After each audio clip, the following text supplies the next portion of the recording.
Welcome. The failure of the promised Ukrainian counteroffensive is now clear to everyone. Kyiv makes only sluggish attempts to imitate offensive activity in a number of areas and suffers heavy losses.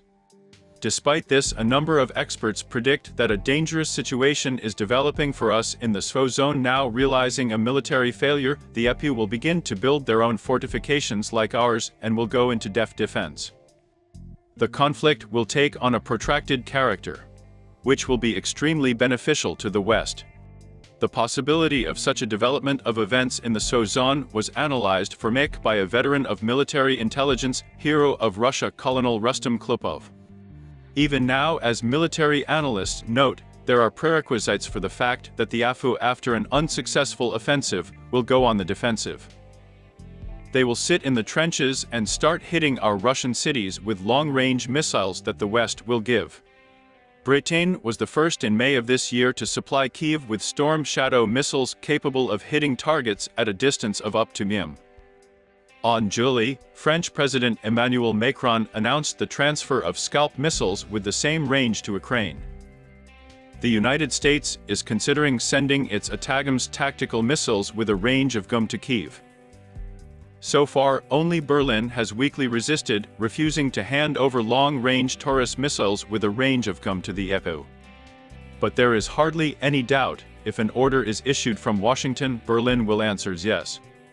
Moreover, the carriers for these missiles can be of fighters, which have already been promised to Kyiv. Is it possible to hope that the events in the SVO zone will not follow the scenario desired by the West, assuming the character of a protracted conflict and positional battles using long-range weapons? No one has cancelled the common goal of it, says hero of Russia Rustam Klupov. This is the protection of the population of the Donetsk and Lugansk republics, and the annexed territories. This goal is solved through denazification and demilitarization. Ukraine itself has already ceased to be a state capable of independently producing any serious weapons. And this is one of the elements of its demilitarization. But this is compensated by the supply of Western weapons. This snippet was generated in Yandex Cloud. Today they are, and tomorrow they may not be. The Vilnius summit, on the one hand, showed us that there is no agreement in the NATO countries. And on the other hand, that the production of only shells per month by all the countries of the alliance is not at all the indicator that leads to the militarization of Ukraine. They are no longer able to meet the needs of Ukraine in the necessary weapons. Western countries are forced to expand the range and nomenclature of ammunition supplies. But they cannot give the EPU what they need directly on the battlefield.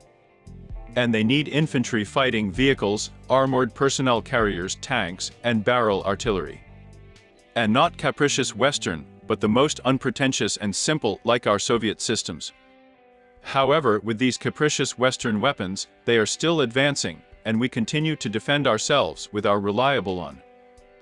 And in defense, as you know, you can't win. Any defense is primarily the creation of favorable conditions for the transition to the offensive. According to all indirect signs, a situation is developing now when our troops in a number of areas have to be restrained so that they do not go on the offensive on their own.